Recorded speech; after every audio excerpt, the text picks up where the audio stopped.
दोस्तों, बहुत समय पहले की बात है। एक छोटा सा राज्य था। उस राज्य का राजा बहुत ही ईमानदार और बहुत ही धनी था। उसके पास किसी चीज की कोई कमी नहीं थी। प्रजा भी अपने राजा का खूब आदर सत्कार करती थी। प्रजा अपने राजा से बहुत खुश थी। लेकिन आज कुछ ऐसा हुआ जिससे राजा की नींद हराम हो चुकी थी। राजा को रात भर नींद नहीं आ रही थी। 25 सालों से आज पहली बार ये हुआ था। राजा के साम्राज्य पर हमला करने का प्रयत्न अभी तक किसी ने नहीं किया था, लेकिन आज पड़ोसी राज्य ने इस छोटे से राज्य पर आक्रमण कर दिया। और आज राजा को अपने 25 साल पहले के दिन याद आने लगे, जब वह एक राजा ना होकर केवल एक सेनापति था और वह अपने राजा की आज्ञा का पालन करते हुए युद्ध की तैयारियां कर रहा था। उस वक्त उसके मन में कोई शंका नहीं थी, किसी चीज का निर्णय नहीं लेना था, इसलिए वह चैन से तैयारियों में जुटा हुआ था। राजा बहुत दुविधा में था। उसे समझ नहीं आ रहा था कि मैं इस अपने साम्राज्य की जिम्मेदारियां कैसे किसी और राजा को सौंप दे, जिस साम्राज्य को हासिल करने के लिए उसने दिन रात एक कर दिया। कई लोगों को धोखा दिया, कई लोगों को पीड़ा दी, कई लोगों को कष्ट दिया और कई प्रकार की राजनीतियां रची। इतनी सारी मेहनत करने के बाद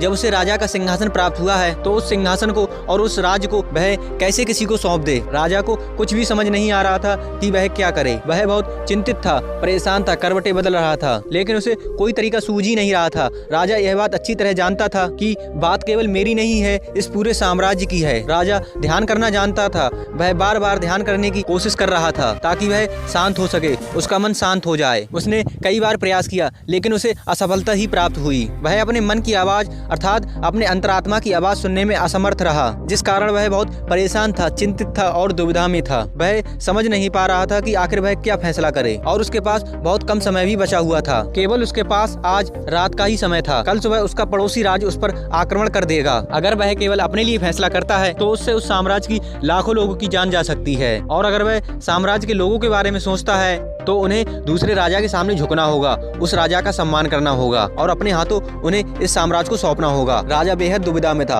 अत्यधिक परेशान था। आखिरकार वह अपने महल की छत पर पहुंचा, जहां ठंडी ठंडी हवाएं बह रही थी। रात का समय था, चारों तरफ सन्नाटा था, खामोशी थी। राजा ने छत पर जाकर आसमान की ओर देखा। आसमान में एक निडर पक्षी उड़ रहा था। उस पक्षी को रोकने वाला कोई नहीं था। उस पक्षी को देखकर राजा को एहसास हुआ कि जब कोई व्यक्ति अकेला होता है तब तक वह मस्त होता है, अपने में खोया हुआ होता है। उसे किसी प्रकार की कोई जिम्मेदारी नहीं उठानी पड़ती। वह जब चाहे जैसा चाहे फैसला ले सकता है। और जब हमारे ऊपर जिम्मेदारी आ जाती है तो एक अकेला व्यक्ति अपनी मस्ती, अपनी आजादी खो बैठता है, क्योंकि उसके सर पर जिम्मेदारियां हैं। उसे हर एक चीज देखनी है, समझनी है। काफी समय बीत चुका था और अभी राजा ने कोई निर्णय नहीं लिया था। और जब राजा को कोई रास्ता समझ ना आया तो वह अपना घोड़ा लेकर अपने गुरु की ओर निकल पड़ा। राजा के गुरु भी बहुत सख्त थे। उन्होंने पहले से ही राजा को ये चेतावनी दे रखी थी कि जब तक तुम पे कोई दुविधा ना पड़े, जब तक तुम पे कोई ऐसी समस्या ना आए, तब तक तुम कभी यहाँ पर मत आना। राजा जब अपना घोड़ा लेकर आश्रम पहुंचा, वहाँ पर जब उसने देखा तो उसके गुरु ध्यान में लीन थे। वह अपने गुरु के ध्यान को भंग नहीं करना चाहता था। अपने गुरु को ध्यान में देख उसके मन में एक बार ध्यंग युद्ध चालू हो गया। उसका एक मन कहता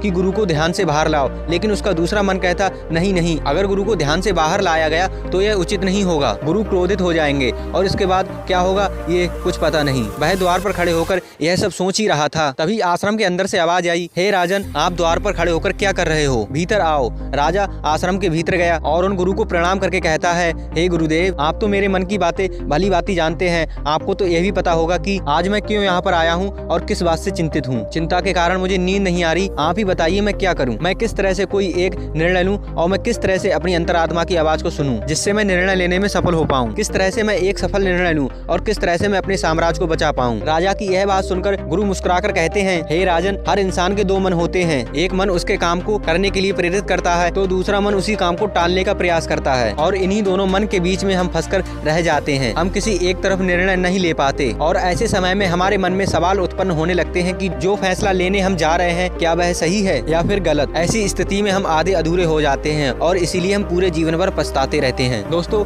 वीडियो पसंद आई तो वीडियो को लाइक करें, साथ ही चैनल को सब्सक्राइब कर लें। दोस्तों, मिलते हैं अगली वीडियो में, तब तक के लिए नमो बुद्धाय।